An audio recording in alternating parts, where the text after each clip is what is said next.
ನಮಸ್ಕಾರ. ಡಿಪಿ ಮಾಹಿತಿ ಅಡ್ಡ ಯೂಟ್ಯೂಬ್ ಚಾನಲ್ಗೆ ಸ್ವಾಗತ. ಸಾಡೆ ಸಾತಿ ದೋಷ ಎಂದ್ರೇನು ಮತ್ತು ಅದಕ್ಕೆ ಪರಿಹಾರ ಏನು ಎಂಬುದನ್ನು ನಾವು ಈ ವಿಡಿಯೋದಲ್ಲಿ ತಿಳ್ಕೊಳ್ಳೋಣ. ಕರ್ಮ ಫಲದಾತ ಶನೇಶ್ವರ. ಶನೇಶ್ವರನಿಂದಾಗಿ ಅದೃಷ್ಟ ಮತ್ತು ದುರಾದೃಷ್ಟಗಳು ಕಾಡುತ್ತವೆ ಎಂಬ ನಂಬಿಕೆ ನಮ್ಮಲ್ಲಿದೆ. ಈ ಸಾಡೆ ಸಾತಿ ಎಂಬುದು ಶನೇಶ್ವರನಿಗೆ ಸಂಬಂಧಿಸಿದ್ದು.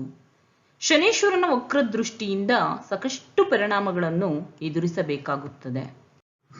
ಒಂದು ಮನೆಯಿಂದ ಒಂದು ಮನೆಗೆ ಚಲಿಸುವಾಗ ಶನಿಗ್ರಹ ಅನೇಕ ಗ್ರಹಗಳ ಮೇಲೆ ತನ್ನ ಪರಿಣಾಮವನ್ನು ಬೀರುತ್ತಾನೆ. ಸಾಡೆ ಸಾತಿ ಎಂಬುದು ದೋಷವಲ್ಲ. ಶನಿ ಹಿಂದಿನ ಮತ್ತು ಮುಂದಿನ ಮನೆಗೆ ಸಂಚಾರ ಮಾಡುವಾಗ ಚಂದ್ರನ ಮೂಲಕ ಹಾದು ಹೋಗುತ್ತಾನೆ. 7.5 ವರ್ಷಗಳ ಸಂಕ್ರಮಣದಲ್ಲಿ ಯಾವ ಗ್ರಹಗಳು ದಶಾರೂಪಕ್ಕೆ ಬರುತ್ತವೆ, ಲಗ್ನ ಮತ್ತು ಚಂದ್ರನ ಬಲದೊಂದಿಗೆ ಶನಿಯ ಪ್ರಭಾವವು ಎಲ್ಲಿದೆ ಎಂಬುದರ ಮೇಲೆ ಇದನ್ನು ನಿರ್ಧರಿಸಲಾಗುತ್ತದೆ.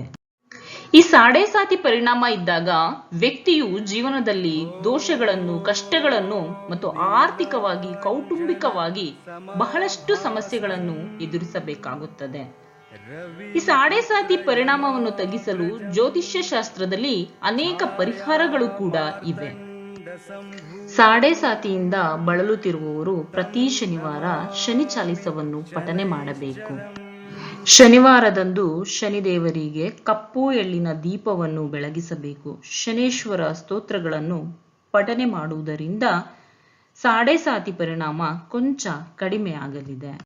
ಶನೇಶ್ವರನ ಹೊರತಾಗಿ ಈ ವೇಳೆ ಆಂಜನೇಯನ ಪೂಜೆ ಮಾಡುವುದರಿಂದ ಕೂಡ ಈ ದೋಷದಿಂದ ಪರಿಣಾಮವನ್ನು ತಗ್ಗಿಸಿಕೊಳ್ಳಬಹುದು.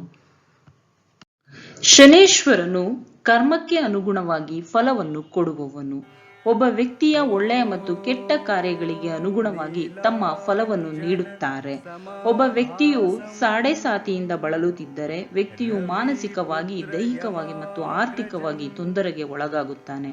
ಶನಿವಾರದಂದು ಶನಿದೇವನನ್ನು ನಿಜವಾದ ಶ್ರದ್ಧಾ ಮತ್ತು ಭಕ್ತಿಯಿಂದ ಪೂಜಿಸುವ ಭಕ್ತರ ಎಲ್ಲಾ ಇಷ್ಟಾರ್ಥಗಳು ಈಡೇರುತ್ತವೆ.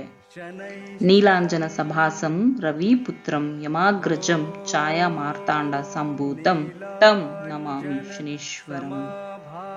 ಈ ಮಾಹಿತಿ ಇಷ್ಟ ಆಗಿದ್ರೆ ದಯವಿಟ್ಟು ಶೇರ್ ಮಾಡಿ, ಲೈಕ್ ಮಾಡಿ, ನನ್ನ ಚಾನಲ್ಗೆ ಸಬ್ಸ್ಕ್ರೈಬ್ ಆಗಿ. ಧನ್ಯವಾದಗಳು.